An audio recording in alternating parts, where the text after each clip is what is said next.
त्यौहार के बारे में छानापुरा से भी, बागात से भी कुछ लोगों ने जो है ये गुजारिश की थी कि यहाँ पे आके ऑफिसर्स को बुला के यहाँ के लोकल कुछ मसाइल है जो पेंडिंग है उनके हवाले से बात करें और ऑफिसर्स को ज़िम्मेदारी दे कि वो पेंडिंग मसाइल को हल करें। तो इसीलिए आज जो तय पाया था यहाँ के ज़िम्मेदार लोग जो है उनको जमा किया था और उन्हीं के कहने पे कुछ ऑफिसर्स को भी यहाँ पे बुलाया था और मैं भी खुद इनकी खिदमत में आया था ये सुनने के लिए कि कौन कौन से मसाइल जो है लोकल इश्यूज़ पेंडिंग है। तो उन्हीं हवाले से बात हुई और उम्मीद है कि ये ऑफिसर्स जो है उस पर एक्ट करके इन इश्यूज़ को जल्द से जल्द सॉल्व करेंगे। सर, नौजवान यहाँ पे ग्राउंड की प्रॉब्लम है तो क्या उनका सॉल्व हो सकती है? उनको लड़ना है खुद? मैंने गवर्नमेंट को लिखा था, इससे पहले भी ये मेरे पास आए थे। ये इस ग्राउंड को जो है जवानों के स्पोर्ट्स एक्टिविटी के लिए रखा जाए जैसे कि हमेशा से फंक्शन करता है और पुलिस के लिए अगर उनको कोई ज़मीन देनी भी है उसके लिए कहीं और ज़मीन देखी जाए और रीलोकेट किया जाए। बदकिस्मती ये है कि हमारी इलेक्टेड एडमिनिस्ट्रेशन जो है इस बात को सीरियस से नहीं ले रही है अभी तक। इनके लिए जो है रिलोकेशन का या मुतबादिल का कोई इंतज़ाम नहीं किया है। पुलिस एडमिनिस्ट्रेशन जो नाम नहाद LG के ज़रिए चल रही है वो एडमिनिस्ट्रेशन तो लोगों को मुझे लगता है इस हवाले से तंग करने में ही लगी। जहाँ पे एक स्पोर्ट्स एक्टिविटी दहाइयों से हो रही है, स्पोर्ट्स एक्टिविटी के लिए ज़मीन को प्लेग्राउंड के लिए यूज़ किया जाता है, वहाँ से हटा के फिर आप लोगों को क्या मुतबादिल दे रहे हैं? अगर मुतबादिल नहीं दे रहे आप वहाँ से लोगों को क्यों हटा रहे हैं, जवानों को क्यों हटा रहे हैं? पुलिस के पास बहुत सारा पैसा है, एडमिनिस्ट्रेशन के पास बहुत सारा पैसा है। पिछले ही बजट में आपने सुना होगा 10,000 करोड़ के करीब जो एलोकेशन थी सिर्फ पुलिस के लिए थी, उस बारे में मैंने पार्लियामेंट में भी बात की। तो हज़ारों करोड़ जो है पुलिस के लिए, जम्मू कश्मीर पुलिस की मैं बात कर रहा हूँ, पुलिस के लिए एलोकेशन होती है अलग से। तो इतने हज़ारों करोड़ में से ये कहीं पे ज़मीन नहीं खरीद सकते। ये ज़रूरी है सताना हमारे बच्चों को या बच्चों को ही कहीं पे मुतबादिल दे, प्ले ग्राउंड दे। तो इन्हें इन चीज़ों से बाज आना चाहिए। फिर ये कहते हैं कि जो लोग जो है वो एजिटेट होते, एजिटेट कराने के रीज़न आप है, ज़िम्मेदार आप है। तो मैं आपके वसातत से पुलिस एडमिनिस्ट्रेशन से फिर से ये कहना चाहूँगा इस ग्राउंड को जो है प्ले ग्राउंड के हवाले से ही इस्तेमाल होने दें और पुलिस के लिए अगर आपको ज़मीन की ज़रूरत है, आपके पास पैसा बहुत है, कहीं पे और जाके आप रीलोकेट करें या कहीं पे इन्हीं को रीलोकेट करके ज़मीन दें ये जहाँ पे प्ले ग्राउंड एस्टैब्लिश करें, बच्चों को ना सताए। तो 1.5 साल हो गया अभी रिजर्वेशन का मामला है क्यों का? मैंने कल ही इस बारे में बात की है। दूसरा सवाल है 370 और स्टेटहुड को लेके गवर्नमेंट बात ही नहीं कर रही है। गवर्नमेंट क्या को दिख नहीं रही है, ग्राउंड लेवल पे कोई बात ही नहीं कर रहा है इसके रिलेटेड। मेरी उनके साथ और उनकी मेरे साथ उनकी वो तो अब मुझसे नफ़रत ही करते हैं, मेरी उनके साथ डिफरेंसेस है इसी बात पे कि उन्होंने 370 को जो हमारा प्राइमरी और प्रिंसिपल प्रॉमिस है लोगों को कि हम वो लड़ाई लड़ेंगे। हम में से किसी ने ये नहीं कहा कि आप हमें वोट दीजिए और दूसरे दिन हम 370 लेके आएंगे। हमने 2024 के इलेक्शन में, असेंबली इलेक्शन में ये वादा किया लोगों से कि हम 370 की वापसी, उन प्रोटेक्शंस की वापसी की लड़ाई लड़ेंगे और जो कॉन्स्टिट्यूशनल प्रोटेक्शंस थे इस रियासत की उनकी वापसी के लिए हम इंस्टीट्यूशनल लड़ाई लड़ेंगे। इस गवर्नमेंट ने बदकिस्मती से वो लड़ाई छोड़ दी और इसीलिए लोग भी नाराज़ है और मैं भी उसी नाराज़गी को ही रिफ्लेक्ट करता हूँ। इसीलिए मेरी डिफरेंसेस है इनके साथ। फिर इन्होंने कहा स्टेटहुड, मैंने अंदर भी उसी हवाले से बात की। जम्मू कश्मीर के लोगों ने स्टेटहुड के लिए वोट नहीं दिया। अगर स्टेटहुड के लिए वोट देना होता तो बीजेपी को वोट देते। जम्मू कश्मीर के लोगों ने प्रोटेक्शंस के साथ, कॉन्स्टिट्यूशनल गारंटीज़ के साथ रेस्टोरेशन का के लिए वोट दिया। स्टेटहुड के लिए बीजेपी ने भी फिर इलेक्शन कैंपेनिंग में प्रॉमिस किया था, on the floor of parliament भी प्रॉमिस किया था। अगर लोगों को, जम्मू कश्मीर के लोगों को स्टेटहुड के लिए वोट देना था तो बीजेपी को वोट देते। उस आइडिया को रिजेक्ट किया लोगों ने। फिर हमारी जमात जिन्होंने 370 के नाम पे, प्रोटेक्शंस के नाम पे वोट लिया, फिर कहा कि हम स्टेटहुड की लड़ाई लड़ेंगे। वो भी ज़्यादती थी, वो भी गलत था, वो भी कंप्रोमाइज़ था मैंडेट के साथ। चलिए 2 मिनट के लिए मैं उनका आर्गूमेंट मानता हूँ, वो अचीवेबल है, उसकी लड़ाई लड़ेंगे।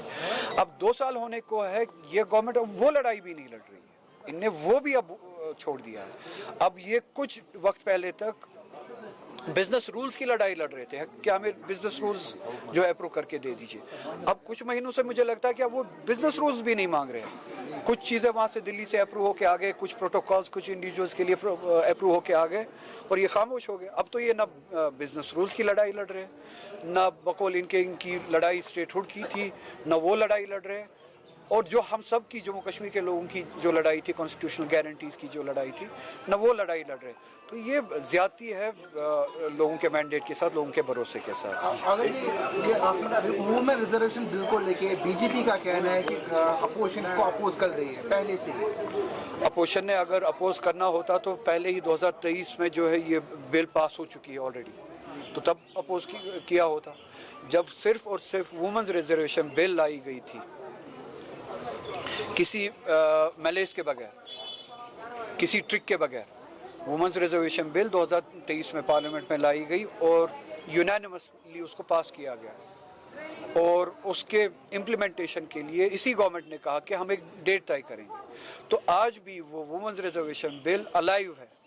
इन्होंने परसों जो कोशिश की वो वुमेन्स रिजर्वेशन बिल की आड़ में डीलिमिटेशन, नाम नहाद डीलिमिटेशन, जिस डीलिमिटेशन के नाम पे ये जेरीमैंडरिंग करना चाहते थे, वही जेरीमैंडरिंग जो इन्होंने कश्मीर में किया कम्युनल लाइन्स में। 2019 के बाद इन्होंने डीलिमिटेशन के नाम पे यहाँ पे लाइन्स तब्दील की, बाउंड्रीज तब्दील की, कॉन्स्टिट्यूंसीज की, पार्लियामेंट्री कॉन्स्टिट्यूंसीज, असेंबली कॉन्स्टिट्यूंसीज की बाउंड्रीज तब्दील की।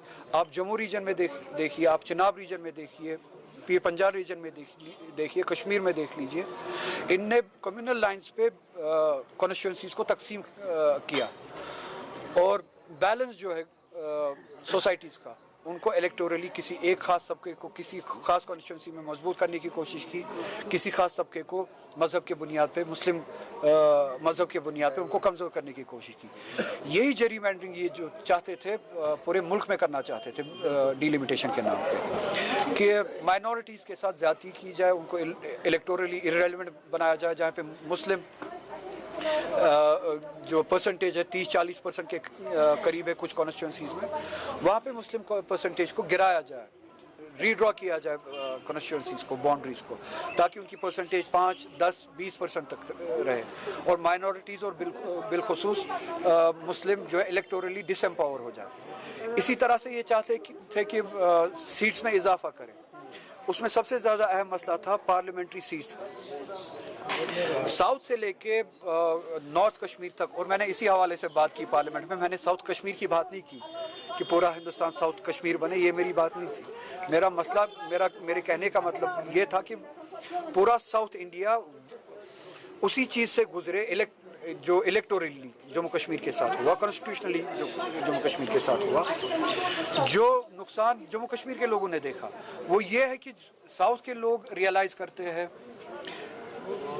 हिंदी हार्टलैंड से बाहर जो लोग हैं वो रियलाइज़ करते हैं कि अगर सीटें इस तरह से बढ़ाई गई, आबादी के तनासुब की, आबादी के बुनियाद पे अगर सीटें बढ़ाई गई, तो नॉर्थ में एक ख़ास जियोग्राफी में सीटें ज़्यादा बढ़ती है, एक ख़ास आबादी में हिंदी हार्टलैंड में सीटें ज़्यादा बढ़ती है। साउथ इंडिया को उसका नुकसान उठाना पड़ेगा, बंगाल को, नॉर्थ ईस्ट को उसका नुकसान उठाना पड़ेगा, उसी तरह से जम्मू कश्मीर जैसी रियासत को उसका नुकसान उठाना पड़ेगा। हम छोटी रियासत हैं, उसका मतलब ये है कि परसेंटेज जो है शिफ्ट हो जाएगा, पावर जो है शिफ्ट हो जाएगा पार्लियामेंट में। 400 के करीब ये जो 4-5 रियासतें हैं, जिनमें बिहार, उत्तर प्रदेश, गुजरात, राजस्थान, मध्य प्रदेश है, पार्लियामेंट में इनके पास 400 के करीब सीटें होंगी। हमारी रियासत जैसी जम्मू कश्मीर की, हमारी 6 सीटें, अगर बढ़नी थी ज़्यादा से ज़्यादा 1 बढ़ती, 7 सीटें बढ़ती। इसी तरह से 120 सीटें पूरे साउथ इंडिया की होती या 150 होती। तो हिंदुस्तान का फैसला, पूरे हिंदुस्तान का फैसला कि कल को कश्मीर में क्या होना है, कल को साउथ इंडिया में क्या होना है, ये 4-5 रियासतें मिलकर ले सकती हैं। और जो चीज़ हमने देखा है, कश्मीर ने देखा है, 370 इन्होंने हटाया, क्या वो जम्मू कश्मीर की मर्जी से हटाया? नहीं। ये कहते हैं कि पार्लियामेंट में वोट मिला। वोट कहाँ से मिला उसके लिए? वो वोट मिला आपको उन एमपी से, ज़्यादातर जो यूपी से आते हैं, बिहार से आते हैं, मध्य प्रदेश से आते हैं, गुजरात से आते हैं। उनका लेना देना ही नहीं है कश्मीर के साथ। उन्होंने फैसला किया कश्मीर के बारे में, और मेरा मतलब यही था कि साउथ इंडिया यही रियलाइज़ करेगा, जब साउथ इंडिया का फैसला, ये 400 सीटें किसी एक जगह पे कंसंट्रेट होकर 4 रियासतें लेंगी, उनके बारे में उनको कल डिसएनफ्रेंचाइज किया जाएगा। मेरे कहने का मतलब ही यही था, वही हो जो कश्मीर के साथ हुआ। एक दिन हम जागे हमसे हमें पता चला हमसे हमारा 370 भी छीना गया, स्टेटहुड भी छीना गया। मैंने यही कहा कि साउथ इंडिया को भी खदशा है और उनको भी लगता है कि हमारे साथ ये होगा, और होने दे, उनको एक दिन उनको भी पता चले कि उनको स्टेटहुड से गिरा के यूनियन टेरिटरी बनाया गया है, तब उनको पता चलेगा कि जम्मू कश्मीर के साथ होता क्या है, बंगाल के साथ ऐसा ही हो, नॉर्थ ईस्ट के साथ ऐसा ही हो। यही मेरा केस था, मेरे कहने का मतलब ये था। और अल्हम्दुलिल्लाह जैसे कि आप जानते हैं पूरा साउथ कश्मीर के साथ जो ज़्यादती हुई है, पूरा साउथ इंडिया उसको रियलाइज़ करता है, कश्मीर के साथ खड़े हैं। बंगाल आप जानते ही है बीजेपी की सेंट्रलाइज फॉर्म ऑफ गवर्नेंस को चैलेंज करते हैं, वो भी चाहते हैं कि स्टेट्स को ज़्यादा प्रोटेक्शन मिले, ज़्यादा मजबूती मिले। नॉर्थ ईस्ट भी यही लड़ाई लड़ रहा है और इसीलिए वो बिल जो है वो डिफीट हुई। तो ये सारा बैकग्राउंड मैंने आपको समझाया कि वो बिल डिफीट क्यों हुई। वुमेंस रिजर्वेशन की बिल जो है वो डिफीट नहीं हुई। हमने कल भी यही कहा पार्लियामेंट में, सारी जमातों ने, सारी पॉलिटिकल पार्टीज़ ने, आप फिर से अगर ये बिल लाना चाहते हैं, वुमेंस रिजर्वेशन का अलग से लाना चाहते हैं, तो डिलिमिटेशन को इससे अलग कर दीजिए। आज शाम को बिल ले आइए, हम इसको उस बिल को उसी तरह से पास करेंगे जिस तरह से पहले बिल को पास किया है। और ये जेरीमैंडरिंग था, इन्होंने कोशिश किया पूरे मुल्क को बेवकूफ़ बनाने की, पार्लियामेंट को बेवकूफ़ बनाने की, और अल्हम्दुलिल्लाह पूरा मुल्क जो है वो समझदार साबित हुआ और पार्लियामेंट भी समझदार साबित हुआ, मोदी के इस स्कीम को डिफीट किया। Thank you.